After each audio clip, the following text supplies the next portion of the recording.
东方巨龙被激怒，西方惨遭大面积打击，警钟已被敲响，美国及其附庸好日子要到头了。中国人终于等到了这一天。近些年来，随着中国在各方面的迅速发展，导致世界各国产生极大的嫉妒心理。那些靠中国繁荣经济的国家，如今却充当美国的马前卒。按照此前外交部发言人所说的，就是中国绝对不允许任何国家吃中国饭、砸中国的锅。中国长期奉行和平崛起的外交政策，这并不代表中国好说话。如今的中国已然成为一个军事以及经济强国，真要是触及中国的红线，解放军完全有能力对任何损害中国利益、侵犯国家主权的国家级组织，甚至是个人实施精准打击。惹怒了中国，对那些长期靠着中国生存的国家来说，无异于好日子到头了。就拿澳大利亚来说，中国对澳大利亚的制裁实则也是在杀鸡儆猴，给美国及其附庸敲响警钟，警告不要轻举妄动。只是就目前的情况来看，中国做的还远远不够。至此，中国深知只有采取更强硬的措施，才能有效地威慑住那些试图损害中国利益的国家。近日，在加拿大向联合国人权理事会提交了一份由44个国家署名，旨在利用所谓新疆人权对中国泼脏水的提案后，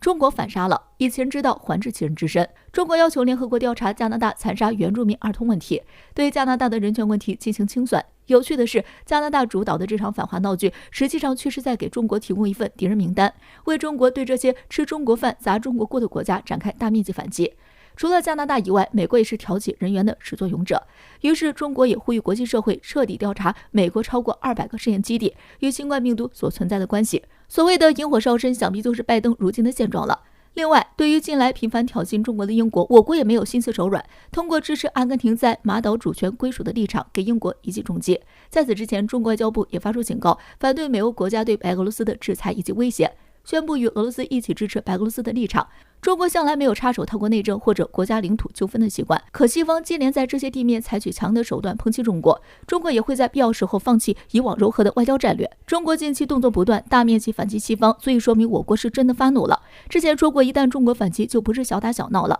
一定是招招致命的那种。现在美国及其附庸接连遭到打击，这场较量中，西方这次算是彻底完败。如此说来，国际秩序的天也该变了，东方巨龙已经被激怒，西方哪还有好日子过？也就只有自取其辱了。美军在南海侦察机为何突然减半？日本作妖，俄罗斯送来助攻，解放军随时做好反击准备。近些年，美国持续在南海展开自由巡航，并且在去年和今年上旬达到高峰。然而，最近1个月，美国在南海的侦察次数突然少了一半，究竟是什么原因？最近，南海态势感知发文称，6月美机累计出动36架次大型侦察机前往南海活动，较上个月直接减少了一半，共有3大原因。首先，美军侦察重心开始向东海转移。6月，美军年累计向东海出动22架次大型侦察机活动，其中包括 RC-135U 电子侦察机、RQ-4无人侦察机。之前每个月只有几个架次，而美军重心转移到东海，很可能与日本有很大关系。自从中国通过新的海警法允许海警船在必要时开火以后，日本就频繁炒作钓鱼岛议题，联合美国、澳大利亚等国就海警法表达严重关切。而中国海警法说得很清楚，是针对外国船只在中国进行违法活动。日本对号入座，又在心虚什么呢？日本首相菅义伟更是频繁打电话给中国邻国，指责中国单方面改变东海现状。此外，日本海上自卫队与美军联合演习的次数大幅增加，多为针对性夺岛演习。日美称这是为准备与中国爆发冲突，日本作妖，也让美军被迫将重点转移到东海，毕竟美军基地离得很近。其次，前不久俄罗斯大批舰队深入太平洋中部，展开冷战后最大规模演习，就靠近夏威夷附近，这也吸了一部分美军的侦察兵力，一定程度给中国分担了压力。过去2周，美军3军就在夏威夷海岸开展了综合作战演习，离美国本土较远的夏威夷和阿拉斯加都是重点保护对象。美军肆意去别人家门口航行自由，别人就不能在他家门口航行自由吗？最后，围绕日渐升温的台海局势，美军也开始加大力度巡航，并且危险程度更大。6月2号，美军 P-8A 反潜机自北向南穿越海峡。与此同时，解放军也展开了史无前例次数规模的军演，解放军军机还被爆出史上最大规模绕台，大陆攻台主力频繁展开针对性实弹演习，随时做好反击美国、日本的战争准备。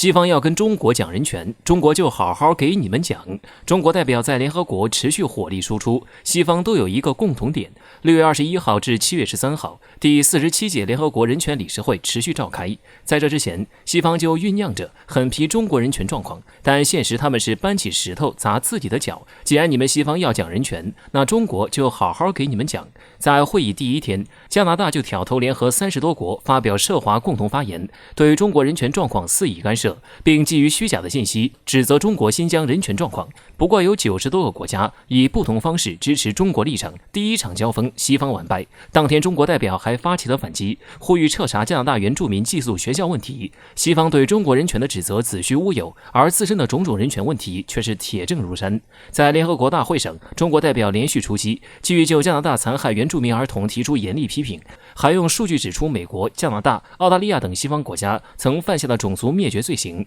并呼吁发起全面调查。当天还和韩国代表一起严厉驳斥日本代表关于日本军队在2战期间强征慰安妇问题的表态。之前，中方代表还就日本核污染水问题提出严厉批评。中方代表坚定支持阿根廷对马尔维纳斯群岛主权的正当要求，敦促英国尽快回应阿根廷要求，并且还将继续推动17个联合国非自治领土的非殖化进程，彻底结束殖民主义。同时做共同的发言，揭露英国人权劣迹，英国长期存在系统性严重种族主义和种族歧视等行为，这是英国殖民主义和奴隶贸易历史的遗毒。一些英国军人海外军事行动滥杀平民，却逍遥法外。中国代表还对美英严重现代奴役和贩卖人口现象表达严重关切。过去5年，每年被贩卖到美国从事强迫劳动的人口高达10万人，而2018年约有13.6万人被贩卖到英国。事实比数据更加触目惊心，自诩先进文明的美英等国家，到现在还存在现代奴隶制。2号，中国代表还对美、英、加、澳、新5眼联盟国家长期实施大规模有组织的网络窃听、监控表达关切。